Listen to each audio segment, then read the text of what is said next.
Assalamualaikum warahmatullahi wabarakatuh. Saya Yufi Indiani, NIM 2030101064 dari kelas Tadris Biologi 3B. Nah, di sini saya akan melanjutkan materi mengenai otot jantung. Otot jantung biasa disebut juga dengan miokardium. Nah, ciri-cirinya yaitu bentuk sel silindris, relatif panjang, susunan seperti otot lurik, berintis 1-2 di tengah sel, bekerja tidak di bawah kehendak atau otot tidak sadar, dipengaruhi saraf otonom, kontraksi secara otomatis, teratur tidak pernah lelah, reaksi terhadap rangsangan lambat, selnya bercabang, dan fungsinya yaitu untuk menimbulkan kontraksi atau menyebabkan jantung menguncup dan mengembang sehingga darah terpompa menuju ke pembuluh darah.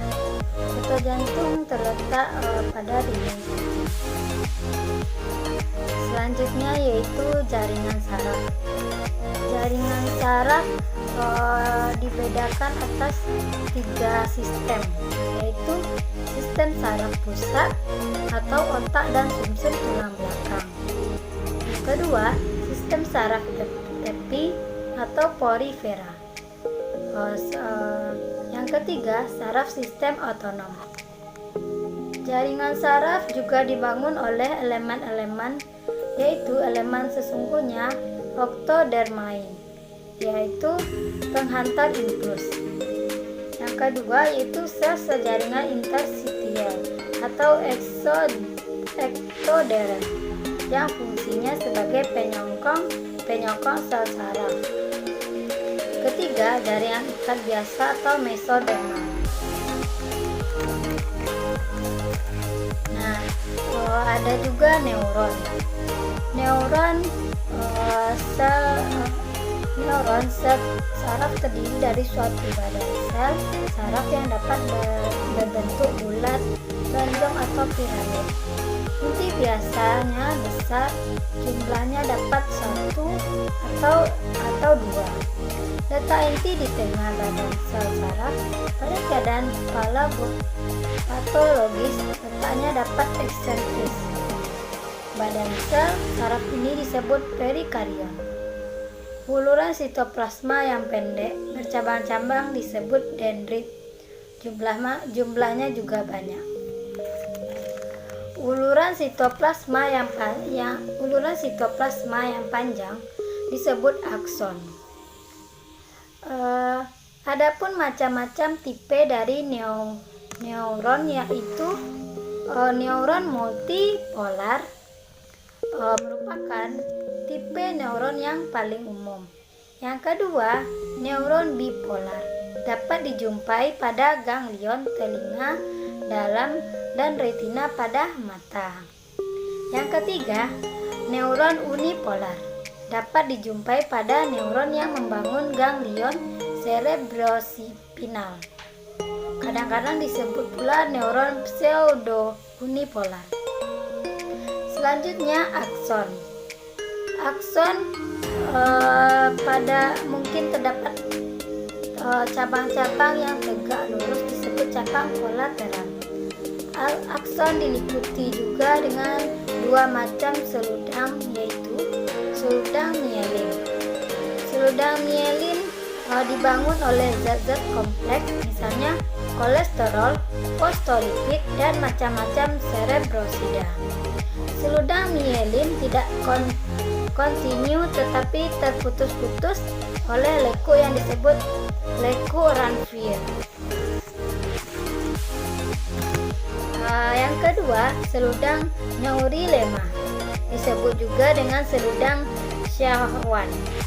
Seludang ini kontinu meliputi akson pada setiap segmen daripada suatu akson. Hanya kita jumpai satu sel Schwann.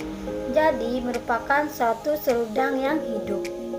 Fungsinya penting untuk regenerasi akson. Nah, ada juga sitoplasma. Dalam neuron kita jumpai struktur-struktur yang khas hanya terdapat pada neuron saja. Misalnya neofibril terdapat pada perikarion, dendrit, dan akson. Yang kedua, badan misil terdapat pada perikarion dan dendrit. Selanjutnya yaitu umumnya akson dengan seludangnya disebut serabut saraf. Serabut saraf adalah bekas dari serabut saraf. Dalam sistem saraf pusat, sumsum tulang belakang terdapat bagian kelabu terdiri dari badan-badan sel saraf dan serabut saraf yang tak bermialin. Yang kedua, bagian putih terdiri dari serabut saraf bermialin. Selanjutnya yaitu hubungan antar neuron atau sinaps, yaitu daerah pertemuan antara dua buah neuron disebut sinaps. Sinaps sebenarnya adalah titik temu antara dua membran sel dari ujung neuron dengan membran sel dari neuron lainnya.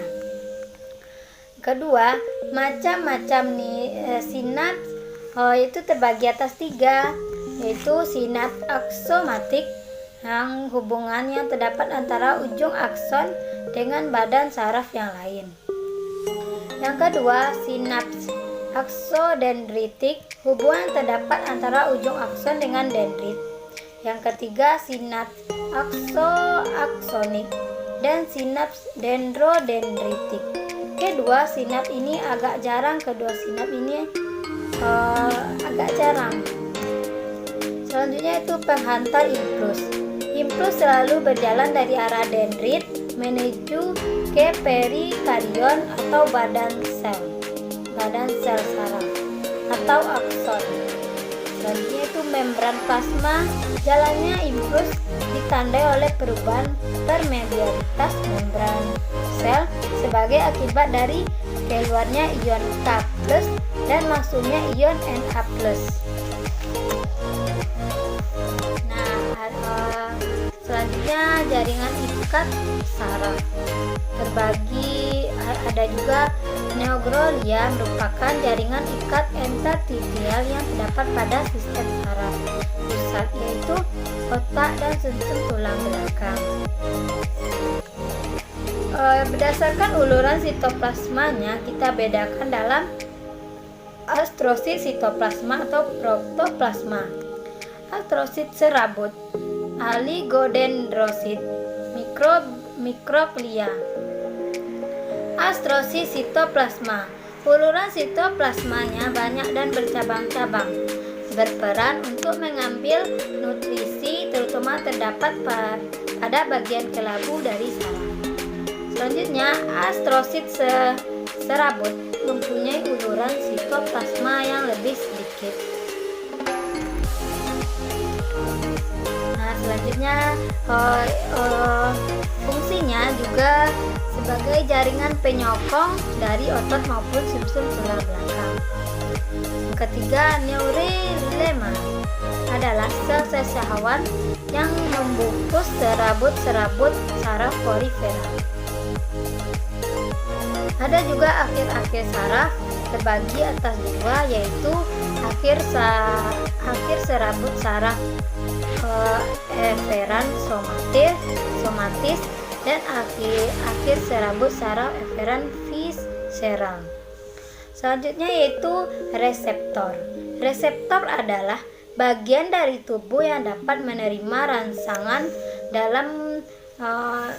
dan mengandung akhiran akhiran serabut saraf eferen. Fungsi reseptor adalah untuk mengadakan reaksi terhadap stimulus atau rangsangan serta bersifat spesifik. Artinya, setiap reseptor hanya dapat bereaksi terhadap suatu macam stimulus tertentu. Nah, reseptor ini juga dibedakan atas reseptor somatis, yaitu reseptor yang terdapat di seluruh tubuh, terutama untuk rasa, raba, tekan, sakit, suhu, posisi, dan gerakan. Yang kedua, reseptor yang merupakan organ-organ indera, yaitu penglihatan, pendengaran, penciuman, pengecap, dan keseimbangan tubuh. Selanjutnya kita masuk pada akhiran saraf, dapat dibedakan juga dengan akhiran saraf bebas, akhiran saraf yang tak berselubung, non subsulatif, misalnya di antara sel-sel epitel, di antara sel-sel otot dalam jaring ikat, serabut tubuh. Kedua yaitu akhiran saraf tak bebas atau subsulatif.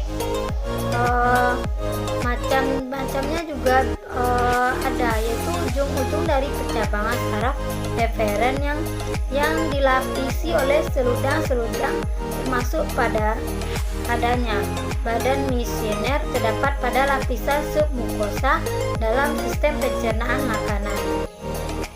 Yang kedua, badan-badan Vater Piccini dapat dijumpai pada jaringan subkutan kulit, mesenterium, permisium, otot, dan urat. Fungsinya merupakan reseptor-reseptor rasa, raba, dan tekan.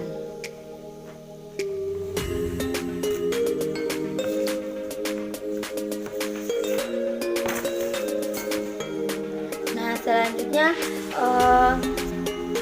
pada jaringan saraf ini